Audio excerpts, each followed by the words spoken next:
Então, bom dia, pessoal. Boa tarde já, né? Sejam bem-vindas, mais uma vez transmitindo aqui ao vivo no Instagram e no Facebook. Peço desculpa, pessoal do Facebook, que a imagem hoje não tá tão boa, porque a gente está utilizando um equipamento aí um pouquinho mais antigo para gravar, mas feito é melhor que perfeito. Então, vamos lá. Vou só fazer um ajustezinho aqui.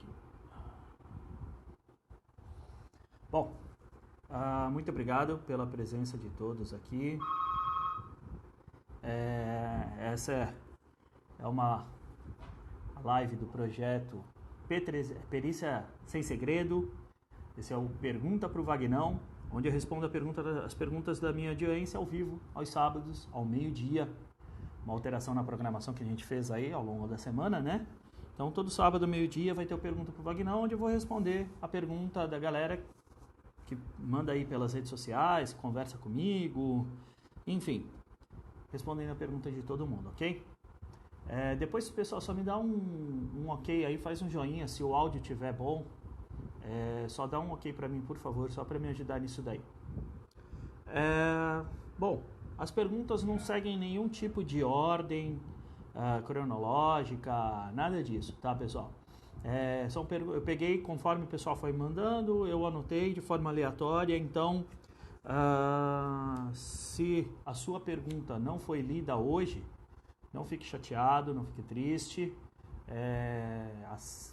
Provavelmente no próximo sábado ela vai ser lida, tá? Como eu falei, de forma aleatória. Eu vou tentar não repetir perguntas da mesma pessoa, que às vezes tem gente que manda 2, 3 perguntas, né? Então eu vou tentar pegar de pessoas diferentes para abranger o número de pessoas. E quem quiser fazer um ao vivo, é só mandar aí para mim, fazer a pergunta aí nos comentários. Se quiser entrar ao vivo comigo também, é só solicitar a participação, colocar eu quero aí e tal, eu quero entrar ao vivo. Eu abro aqui a câmera no Instagram, no Facebook não dá pra fazer isso. Mas pessoal do Facebook, que tiver dúvida também, é só mandar a perguntinha aí no comentário que eu respondo na hora, tá ok? Bom, vamos começando então. O Marcelo, através do Facebook, ele não colocou de onde ele é, mas ele coloca o seguinte: a empresa não tem avaliação do agente químico, conforme o anexo 11, e não fornece EPI. Como fazer? Bom, existem duas situações distintas nesse sentido. A primeira situação distinta é a seguinte: a empresa ela pode não ter reconhecido aquele risco no seu PPRA, né? No seu documento ali de vai mudar agora e tal, PPRA tem até o ano que vem, enfim. Depois eu vou fazer um comentário sobre essa alteração da norma. Mas ela pode não ter feito reconhecimento de risco em função da atividade que é realizada, com o produto que é utilizado local. Por exemplo, no exemplo ele cita o tolueno, né? E eu trabalhei já em empresas que tinha tolueno, mas a minha atividade não tinha nada a ver com tolueno. Então, no reconhecimento de riscos da minha atividade, não tinha avaliação para tolueno, né? Então, pode ser que para aquela atividade específica a empresa não tenha realmente reconhecido o risco de tolueno, né? Que foi o caso do exemplo que ele citou, e por isso não fez a avaliação ambiental, não propôs os equipamentos de proteção. Ah, não, mas o cara tinha envolvimento, né? Manuseava, tinha exposição. A outra forma que você pode avaliar, e que provavelmente o perito vai buscar numa perícia, quando a empresa não tem a avaliação quantitativa, em geral os peritos não fazem. É uma avaliação cara de se fazer, o equipamento é caro. Então, em geral, os peritos não fazem esse tipo de avaliação. O que os peritos fazem? Eles vão buscar algo que se encaixe no anexo 13. Por quê? O anexo 13 é somente avaliação qualitativa, certo? Então, nesse caso do tolueno, ele pode caracterizar a insalubridade em grau máximo devido à parte de hidrocarbonetos e outros compostos de carbono. Exposição a hidrocarbonetos e outros compostos de carbono. O tolueno é um agente cancerígeno. E lá tem emprego de óleo mineral e uma série de outros compostos ali e outras substâncias cancerígenas afim. Então, nesse caso, daria para caracterizar a insalubridade em grau máximo por exposição ao tolueno. E é isso que o assistente técnico tem que olhar. Essa é a análise crítica que o assistente técnico tem que fazer antes da perícia, quando ele lê o processo.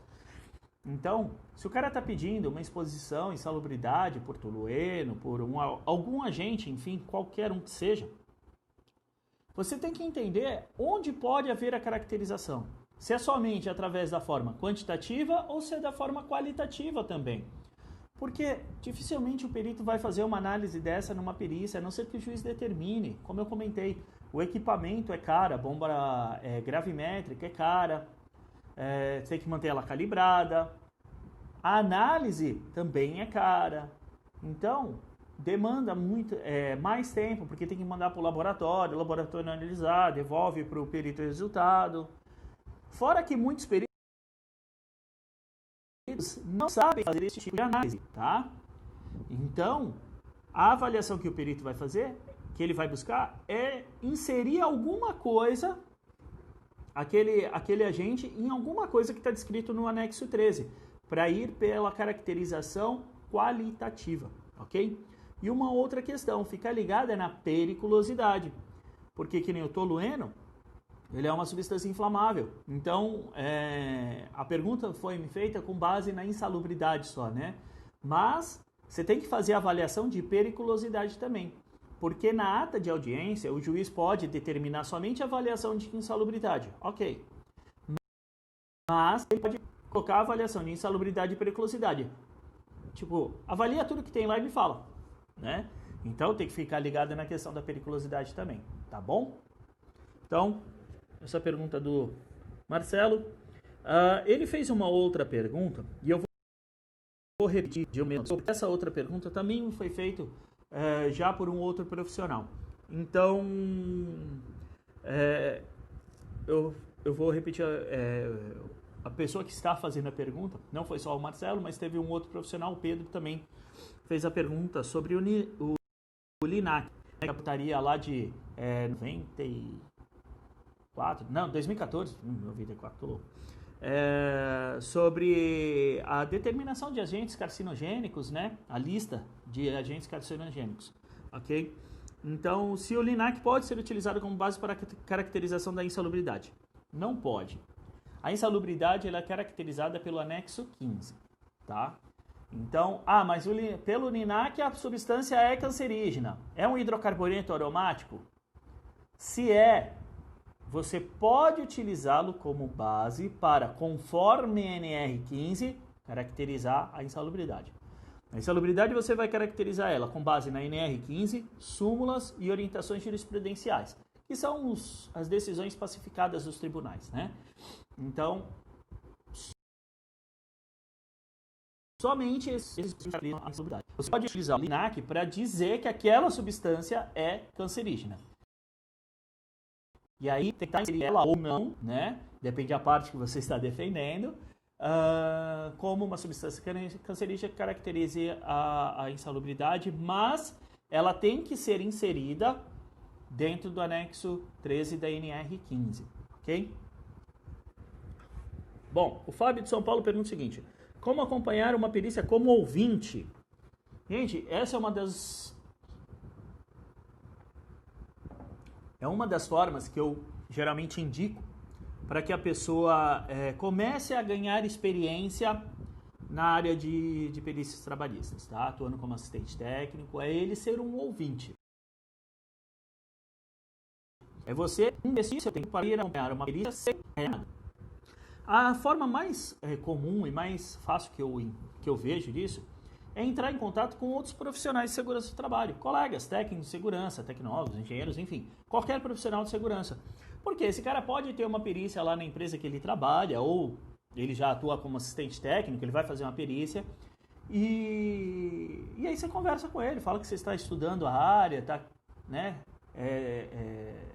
se aperfeiçoando aí na área, está se capacitando, e que você queria ter a experiência de acompanhar uma perícia.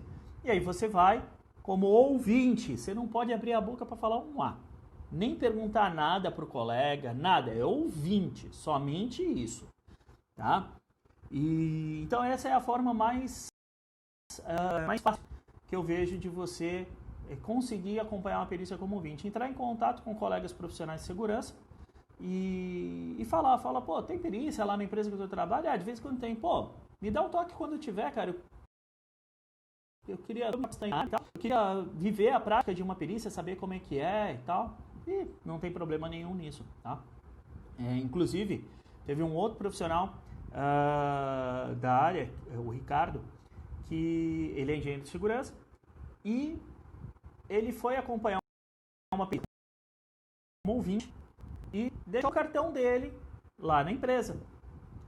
Passou um tempo, a empresa ligou para ele perguntando se ele não queria acompanhar uma perícia, realmente fazer uma perícia como assistente técnico para eles. Então, olha só que legal. Ele foi como ouvinte e plantou lá a sementinha dele e colheu os frutos depois. Então, é por isso que você tem que estar sempre preparado.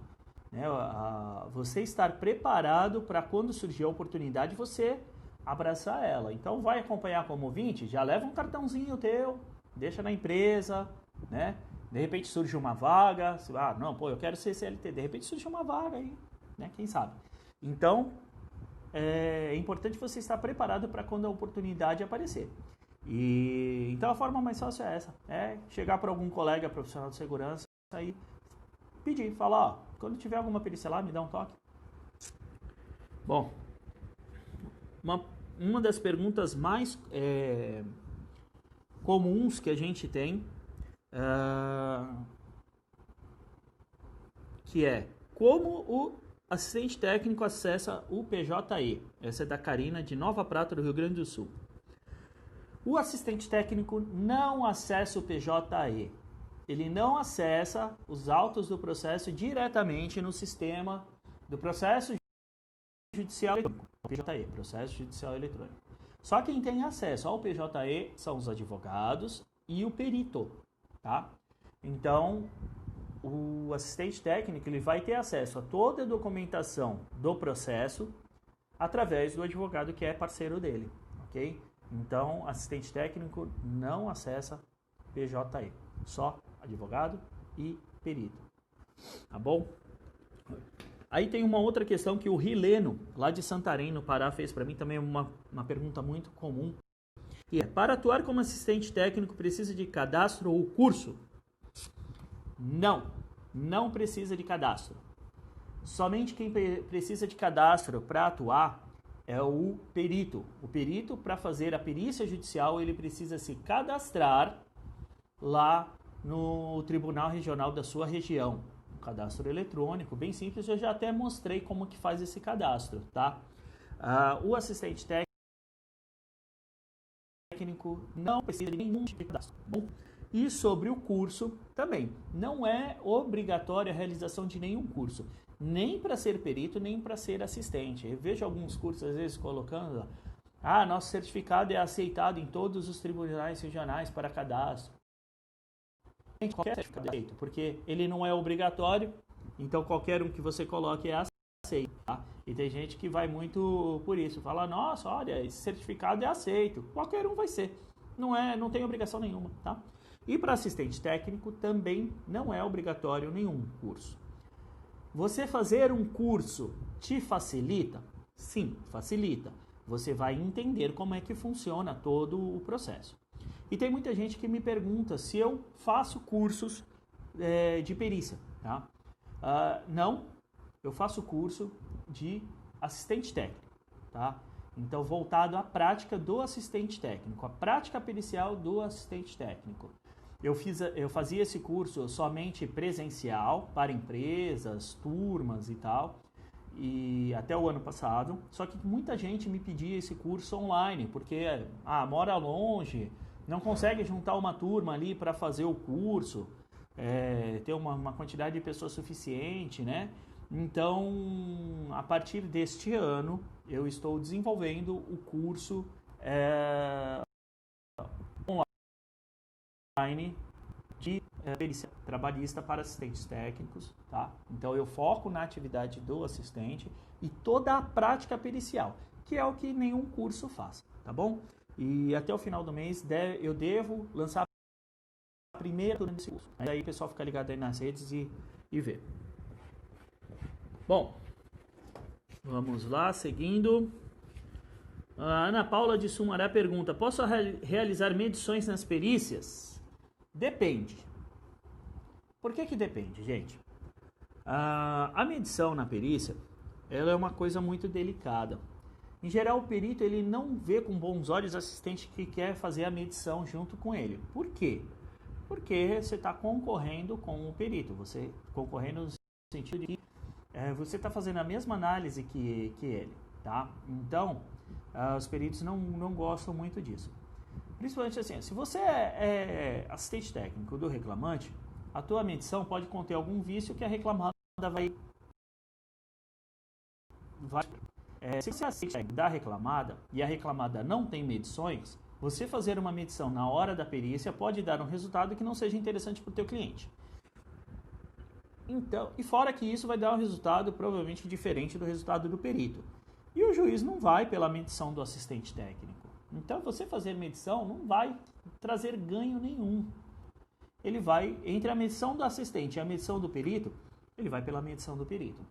O que é diferente se a empresa tem, por exemplo, um LTCAT, onde foram feitas medições nas condições normais de trabalho, é um laudo assinado por um engenheiro de segurança, normalmente com a RT reconhecida, né?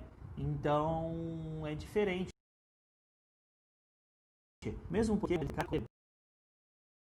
feito, as medições a maior parte do período de trabalho, não todo ele. Por exemplo, o ruído é no mínimo 70% da jornada de trabalho.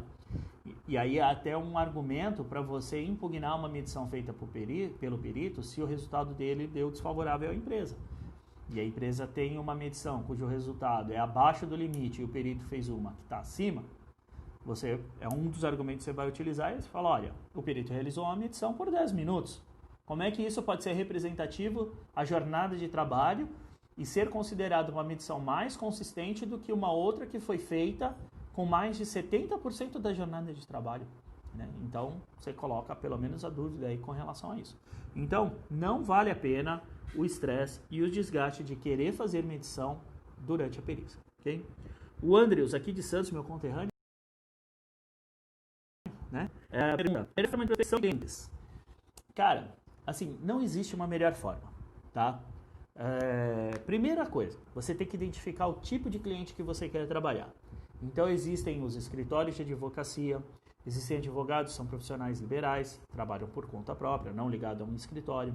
Existem departamentos jurídicos de empresas, existem empresas de logística de perícia, empresa que só cuida de perícias trabalhistas, departamentos jurídicos de associações, enfim. Você precisa identificar com qual player você quer trabalhar, qual é o tipo de cliente que você quer. Ah, Wagner, no começo eu quero todo mundo, porque eu estou começando. Tá, tudo bem, só que você tem que abordar de forma diferente esses clientes. Porque o advogado, por exemplo, que trabalha com foco no reclamante, a sua abordagem vai ser uma. O advogado ou o escritório que trabalha com foco na reclamada, a abordagem vai ser outra. O departamento jurídico das empresas, a abordagem vai ser outra. Então, você tem que definir qual é o tipo de cliente para entender qual é a abordagem que você fez. Tá? E depois, gente, não existe uma melhor forma. É testar. Entender se aquele cliente ele está mais disposto a receber um e-mail com uma apresentação e um currículo, uma ligação, se é network através de LinkedIn, se é presencialmente ali no fórum com os advogados trocando cartão. Gente, é teste. Cada um tem um jeito de trabalhar. Então não existe uma forma melhor. É fazendo realmente, tá? E assim, gente, você ligar para 100 escritórios não é nada. Hoje em dia no Brasil, juntando todas as categorias aí dos advogados, né, as especializações, melhor dizendo, tem mais de 1 milhão de advogados no Brasil. Imagina se você ligar para 100, não é nada. Você vai tomar 100 não. Você vai tomar 200 não. Você vai tomar 500 não. Até a hora que você tomar um sim. Depois que você conseguir um sim, a chance de você conseguir o segundo sim já é 100% maior, porque você não tinha nada, você já tem um, né? Então, é assim que funciona, gente. é tentar. Uma dos de casos mais emblemáticos que eu vejo sobre isso tem um dos jogadores, o Cafu, né? Capitão aí na Copa de 2002, que o Brasil foi campeão e tal. Ele fez, acho que se não me engano, foram 14 peneiras antes de ser aprovado no time de futebol. E o cara depois virou um dos melhores laterais do mundo, tá? Tem um grande investidor, player no mercado de investimento, que ele foi conseguir a sua primeira conversa com um fundo de investimentos depois de mais 100 ligações. Ele conseguiu essa conta? Não. Né? E então é assim que funciona, gente. Você começa devagar e vai tentando. Uma hora você consegue sim. É a famosa história lá da água mole, pedra dura, né? Então não existe uma forma, tem que ir tentando. E aí você mesmo vai encontrar a forma que teus clientes mais gostam de ser abordados, dependendo do tipo de cliente. Então uma carta de apresentação, um e-mail com um currículo e uma apresentação. Tem pessoas que, não, já me manda logo a tabela de valores que é para ver se eu tenho aqui e tal. É assim, gente. Infelizmente não tem uma receita mágica sobre isso. É tentativa e erro mesmo, ok? Bom, o Fábio de São Paulo pergunta quesitos que o assistente elabora. Então vamos lá, sobre quesitos. Primeiro, queria comentar que eu tenho um vídeo que eu falo somente sobre como elaborar quesitos. Tá no meu feed, tá no meu canal do YouTube, Wagner Costa. Quem ainda não se inscreveu, vai lá, se inscreve lá. Que todos os vídeos que eu faço, eu coloco lá, tá? Então, quesitos assistente elabora. Bom, são três tipos de quesitos básicos que o assistente elabora. Quesitos regulares, que é o primeiro. Quesitos suplementares e quesitos complementares. São esses três tipos de quesitos que estão previstos no Código do Processo Civil, que é o que regulamenta a atividade da perícia, tá? Então, quesitos regulares são feitos antes da perícia, são os quesitos que são entregues antes da perícia, peticionados no processo pelo advogado, onde são feitas perguntas para o perito responder quando ele elaborar o seu laudo pericial, ok? Quesitos, então, regulares são feitos antes da perícia. Quesitos suplementares são quesitos feitos durante a perícia. Tá? Então, a pergunta que você faz para o reclamante, né? Para todo mundo que está envolvido ali no processo pericial. Então, você vai perguntando para quando você for elaborar o seu parecer técnico, você já colocar que foi questionado ao reclamante tal coisa, e a resposta dada foi tal. Foi questionado ao senhor perito quanto foi o valor da avaliação e o resultado dado pelo mesmo, foi de tanto e tal. Então, todas as perguntas são feitas durante a perícia, tá? E os quesitos complementares. Os quesitos complementares são feitos após, são feitos na impugnação do laudo do perito ou impugnação do esclarecimento dado pelo perito. Então, quando você vai impugnar uma manifestação do perito, você pode elaborar quesitos complementares, quesitos adicionais sobre, por exemplo, os pontos discordantes do seu parecer e do parecer do perito. O porquê que ele considerou tal coisa, porque não considerou outra. Essa semana, ontem eu fiz uma postagem sobre quando o perito considera somente o depoimento do reclamante. Esse é um dos quesitos típicos de quesitos complementares. Queira o senhor perito explicar os motivos pelo qual não levou em consideração o depoimento dos representantes da reclamada. Né? E aí ele vai dizer por que ele não levou. Tá? Então, os quesitos complementares são feitos após a perícia, quando o assistente elabora a impugnação às manifestações do perito. Tá bom?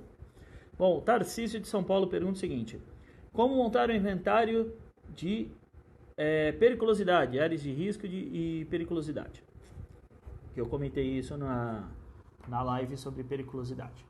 Bom, inventário de periculosidade. Existem duas coisas a serem separadas, tá? A primeira coisa, área de risco. A segunda coisa, atividades periculosas. Por quê? A norma ela é separada desta forma. Então, eu tenho atividades que, por si só, já caracterizam a periculosidade, tá? Por exemplo, a atividade do frentista, do posto ali, né? Então, o pessoal que trabalha com abastecimento de inflamáveis. Quando a atividade por si só já caracteriza a periculosidade. E existem as áreas de risco também determinadas na norma, por exemplo, tanques de inflamáveis, por exemplo, um tanque de óleo diesel. A área de risco é toda interna, a área interna da bacia de contenção. Então você precisa identificar dentro da sua empresa quais são as atividades que são caracterizadas como periculosas e as áreas de risco que são caracterizadas como periculosas. Com a atividade você vai ver se todo mundo que realiza aquela atividade periculosa recebe o adicional. E se tem gente que está recebendo sem realizar a atividade, porque também acontece, a empresa paga a mais. E com as áreas de risco você vai conseguir, primeiro, delimitar essas áreas, que é uma obrigação do empregador descrita pela norma. Então você vai organizar seu ambiente de trabalho. Segundo, você vai verificar quais são as atividades realizadas dentro da área de risco que teriam que receber o adicional de periculosidade. Tá? Então, o inventário é desta forma que se monta. Você separa atividades e áreas de risco. Identifica quais são as atividades para verificar quem tem direito de receber. Então, ali você vai colocar a frequência das atividades, se ela é realizada de forma habitual e permanente, intermitente, entender o que é o eventual e o que não é, né? E as áreas de risco. Nas áreas de risco, se elas já estão delimitadas e identificadas, conforme determina a norma, e se existem atividades realizadas ali dentro que necessitam do pagamento do adicional de periculosidade, ok? E aí já listar essas atividades. É assim que faz o inventário. Bom, o Álvaro está perguntando aqui, como é calculado o valor a ser cobrado pelo cliente? Álvaro, depende também, mas existem algumas outras variáveis, tá? Por exemplo, valor do processo. Esse é um dos pontos muito importantes que às vezes a pessoa esquece de levar em consideração para calcular o valor dos honorários, tá? Então, o processo, o pedido é de R$10.000. Você vai cobrar R$3.000 para fazer o seu laudo pericial? A empresa muito provavelmente não vai te contratar, porque é uma quantidade de valor significativa perante o total do valor do processo. É 30% do valor do processo, né? Então, tudo depende de bom senso, tá? E negociação. Você vai negociar com o seu cliente. Então, eu vou te contratar para fazer no mínimo 10 perícias para mim por mês. Por exemplo, um escritório, né, de direito trabalhista. Vai me contratar para fazer 10 perícias no mês? É um número significativo, né? Então, você vai cobrar R$2.000 por perícia? Ele não vai te contratar. Vai cobrar quanto? 500, 600, 800. Você vai fazer uma proposta, mas tem que ser uma proposta que seja condizente com o tamanho do trabalho a ser realizado também, né? E principalmente no início, o ganho acaba sendo até um pouquinho desproporcional às vezes. Fala, mas eu vou fazer 10 perícias, eu vou ganhar 5.000. 500 por perícia. É um bom valor.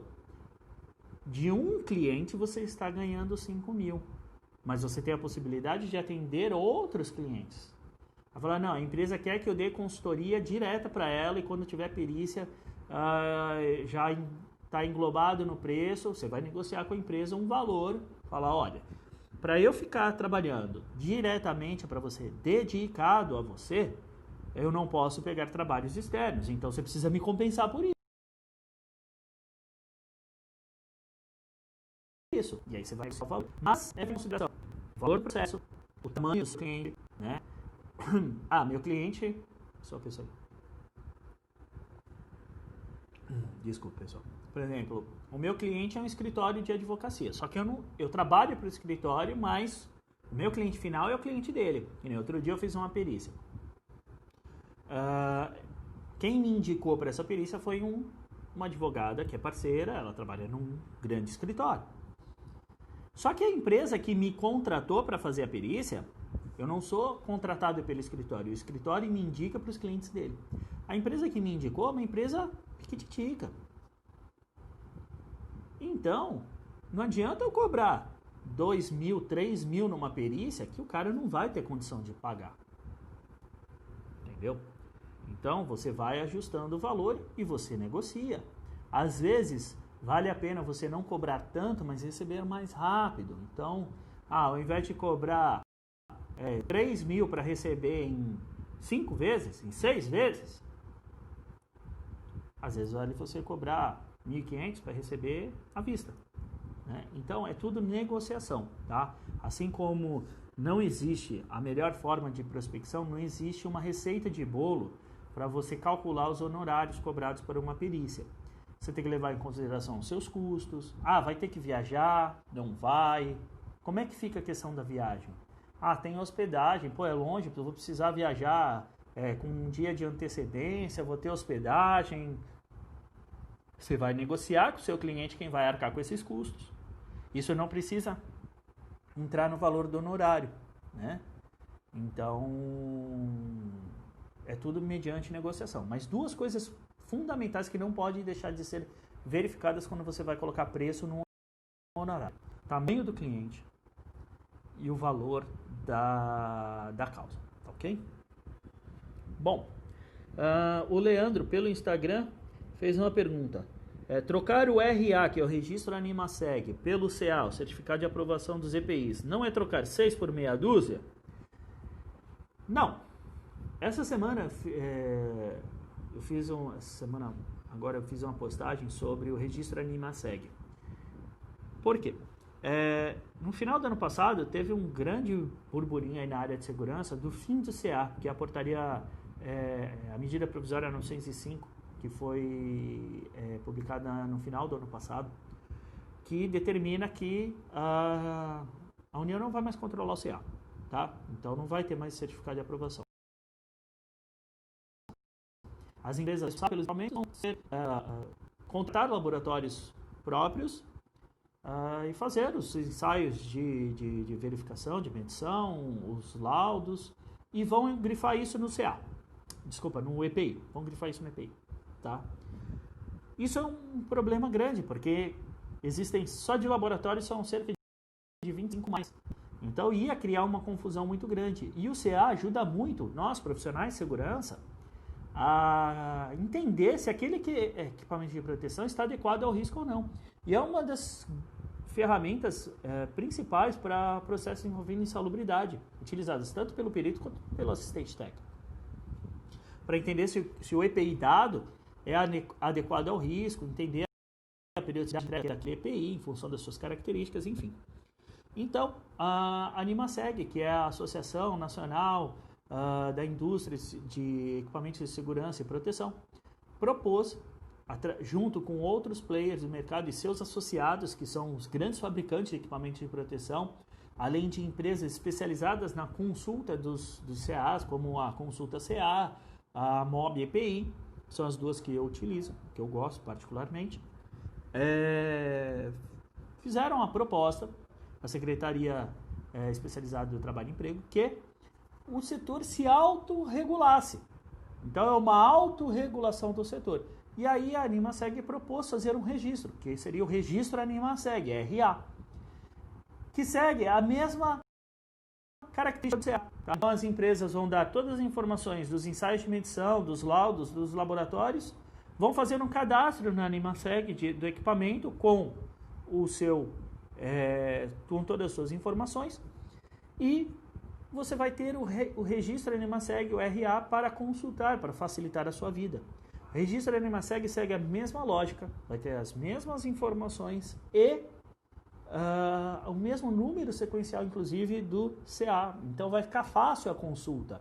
E aí nos equipamentos de proteção, a empresa vai poder colocar somente o RA. Tá? Então não é trocar 6 por meia dúzia. Por quê?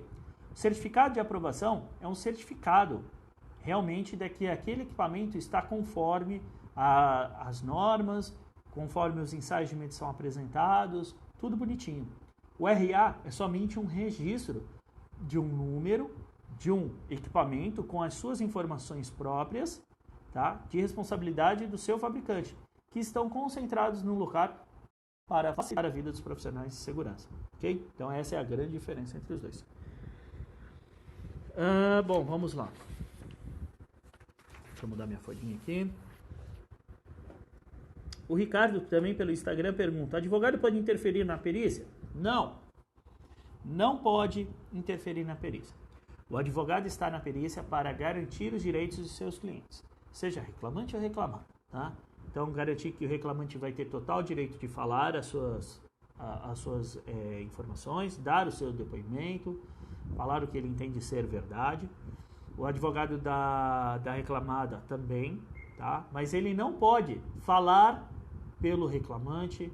O advogado da reclamada não pode falar pela reclamada, é o assistente técnico que fala, ou os representantes, e o advogado não, tá? Então, o advogado não fala. O advogado pode falar com o seu cliente. Por exemplo, você me contou algo que eu pensei que você não falou aqui. Assim. E aí o reclamante, no caso, vai falar. Ou o advogado da reclamada vai chegar para o assistente e falar: lembra que a gente conversou sobre a coisa assim, acho que você esqueceu de comentar. Ou, tal coisa seria importante comentar. E aí o assistente técnico ou o representante da empresa vai falar sobre o assunto com o perito. O advogado não pode chegar e falar: mas ele também fazia isso, ele também limpava lá aquele lugar. Proibido, tá? E se você é assistente técnico, está atuando numa perícia, o advogado fizer isto, você tem total direito e liberdade para chegar e falar: doutor, desculpa, mas esse não é o seu papel aqui. Quem tem que falar é o reclamante, ou quem tem que falar é o assistente técnico e não o senhor. E se o advogado insistir, chegar para o perito e falar: doutor, por favor, tome as medidas cabíveis, porque o advogado não está aqui para falar. Ok? É isso aí. Bom, o Floriano aqui no Facebook está comentando: estou no começo do segundo semestre de tecnólogo de trabalho. Como se vê mercado nos próximos anos? Se temos uma NR para amparo do tecnólogo? No futuro próximo. Floriano, cara, a questão do tecnólogo, assim como das alterações nas normas também, é uma questão delicada, porque as pessoas idealizam as coisas sem antes fazer o planejamento, né? Por exemplo, existem normas que no passado você vai consultar no site do Ministério do Trabalho e ainda não está alteração. O anexo 8 da NR15 de vibração foi alterado em 2014. Até hoje, nos itens gerais da norma, a vibração consta como avaliação qualitativa. Tá? Então, essa aqui é a questão. Eu entendo que quando for alterado o quadro da NR, deve ser inserido a função do tecnólogo de segurança. Tá? Futuro próximo, não sei. O que eu sei é que você, como tecnólogo de segurança, tem total liberdade para atuar como assistente técnico judicial, perito assistente, em perícias trabalhistas e publicidade. É só você se capacitar para tal. Tá? Você, sendo um profissional de segurança, você tem total direito. Por quê? O perito assistente, a única coisa que ele tem que ser é de confiança da empresa e ter proficiência no assunto. Então é estudar as normas, NR15, NR16, legislação complementar, se capacitar, que você vai estar habilitado a trabalhar com perícias trabalhistas. Ok? Bom, deixa eu ver o tempo aqui. O assistente técnico das partes pode ser impedido de acompanhar a perícia? Pergunta o Carlos no Instagram. Não pode. Nem do reclamante, nem da reclamada. Desde que, sempre tem o porém, né? Desde que ele esteja indicado nos autos do processo. Se ele estiver indicado nos autos do processo, a empresa não pode impedir a sua entrada. Isso é cerceamento de defesa, tá? Então, cabe a organizar a parada e colocar todo mundo para dentro para fazer a perícia. Agora, se o assistente técnico não estiver indicado nos autos do processo, ele pode ser impedido sim, tá? Um dos pontos que são determinados na ata de audiência, quando o juiz ele determina a perícia, é que a reclamada tem um prazo para apresentação de quesitos regulares e indicação de assistente técnico. Isso também está lá no Código do Processo Civil. Tá? Eu não lembro se são 10 ou 15 dias, mas acho que são 10 dias. Que as reclamadas e o reclamante têm para apresentação de quesitos e indicação de assistente técnico. Tá?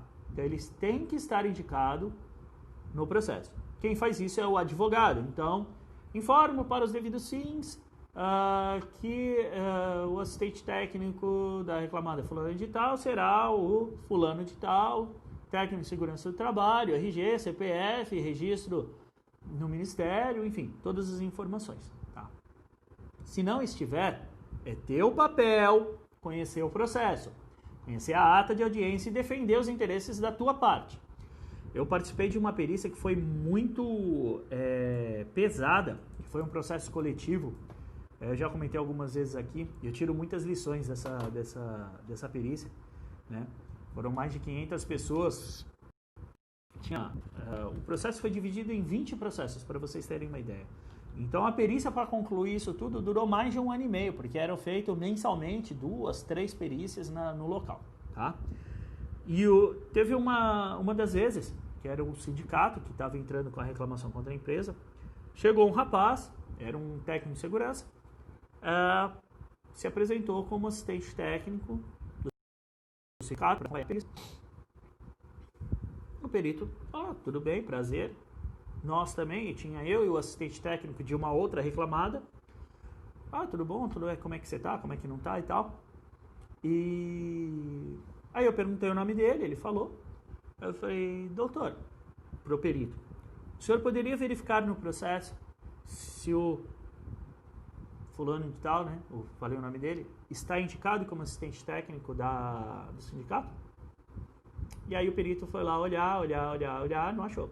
Aí a advogada do sindicato estava presente na época. Ela falou, não, mas ele está sim. Eu falei, tá bom, prova que ele está. Não adianta falar, você tem que comprovar. Mas eu fiz o peticionamento e tal, não sei o que. Fala, se não está no processo, um abraço. Não pode participar. E aí nós batemos o pé e falamos, não, se não está no processo, não pode participar. Ela ficou brava pra chuchu e o perito solicitou que o rapaz deixasse a sala de entrevista porque ele não estava indicado no processo. Depois de 2 dias ia ter uma outra perícia no local. E aí o rapaz voltou. E aí a advogada já veio com o papel da peticionamento na mão. Assinado, tudo lá, protocolado. Na época o processo ainda era físico, não era eletrônico. Hoje está mais fácil com o processo eletrônico. Mas o processo era físico, ela veio lá com a cópia dela da petição protocolada e tal. Falou, já está peticionado para vocês não falarem que ele não pode. Falou, né? O que é certo, o que é errado. Se não pode, não pode. Então, você tem que saber realmente se você foi indicado nos autos pelo advogado e para você poder participar normalmente da perícia. Então, sempre que for indicado para um processo, pergunta para o advogado. Fala, só para confirmar, já me indicaram no processo como assistente técnico, só para não ter perigo de eu não poder participar da perícia. E aí o advogado vai verificar se você foi indicado ou não, tá? Bom, dá mais tempo para uma. Vamos lá. A Thalita, pelo Instagram, pergunta se é normal o assistente técnico ficar calado e quando falar. Não é normal o assistente técnico ficar calado. O assistente técnico que fica calado na perícia, ele não é um assistente técnico. Ele é um simples acompanhante de perícias. Por quê? Dificilmente numa perícia vai ser falado tudo exatamente como era a realidade dos fatos, sem tirar nem pôr nenhum detalhe. Olha, eu acho que eu nunca peguei nenhuma assim. Então, é papel do assistente técnico se posicionar realmente na perícia. Pegar e colocar quando está sendo falado alguma coisa que não é verdade ou que não condiz com a realidade dos fatos. Acrescentar informações para deixar os depoimentos mais completos, para facilitar o entendimento. Então, o assistente técnico fala bastante. Agora, você tem que saber quando falar. Então, a grande sacada, a grande dica que eu dou para vocês com relação a isso é, antes de começar a perícia, conversa com o perito. Chega o perito e fala, doutor, como que o senhor gosta de conduzir a perícia?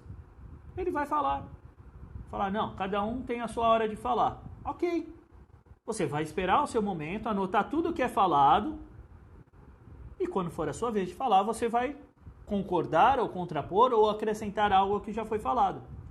Ou o perito vai chegar e falar, não, pode falar, não tem problema, vocês podem conversar à vontade durante a perícia. E aí, conforme a perícia for se desenrolando, as informações forem sendo dadas, você vai fazendo colocações. Claro, gente, sempre dentro de um conceito de educação, integridade, moral, né? Sem desrespeitar as outras pessoas, sem falar mentira, esperando os outros acabar de falar para você falar. Para quê? Para que a perícia transcorra da melhor forma possível. Isso facilita o trabalho do perito. Se facilita o trabalho do perito, facilita o teu como assistente também. Tá?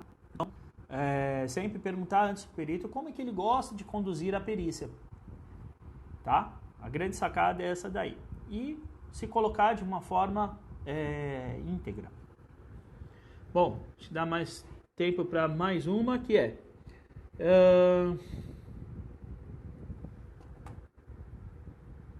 tem uma bem legal aqui do Andrews, aqui de Santos, que é, se a avaliação do perito der abaixo do que está na documentação de segurança da empresa, o perito pode escolher a que ele bem entender para utilizar no seu laudo? Pode. Como é que funciona isso, gente? Então, o perito, a empresa fez as avaliações nos seus documentos, no seu LTCAT, enfim. Ou tem o PP, do reclamante, com as avaliações ambientais, né? E aí o perito vai e faz as avaliações dele durante a perícia, encontra valores abaixo do que está no documento da empresa. Então, vou pegar um exemplo aqui. A empresa, no seu documento lá de segurança ou no PPP do reclamante, registra que o nível de ruído era de 86 decibéis. E o perito faz uma avaliação e encontrou 84 decibéis. Ele pode utilizar o documento da empresa e desprezar dele? Pode. Por quê? Primeiro que o Código do Processo Civil permite que todos os meios sejam utilizados necessários sejam utilizados para a produção da prova pericial. Então ele pode utilizar as meios, ele pode utilizar as informações da empresa, ok? Segundo, a medição da empresa, teoricamente, novamente, né, é uma medição que foi feita de uma forma mais consistente, planejada, cobrindo a maior parte da jornada de trabalho do reclamante. E a missão mais um aí, ou 10 minutos, um tempo muito pequeno. E isso pode ser usado contra quando ele fizer o laudo dele. Então, se a empresa mesma diz que a atividade do reclamante, o nível de exposição a ruído é 86 decibéis, não vai ser o perito que vai chegar lá numa avaliação pontual, nem sempre nas mesmas condições exatas que o reclamante trabalhava, e dizer que era 84. O advogado do reclamante vai fazer o que com o laudo do perito? Vai trucidar o laudo do perito. Vai trucidar o perito no laudo.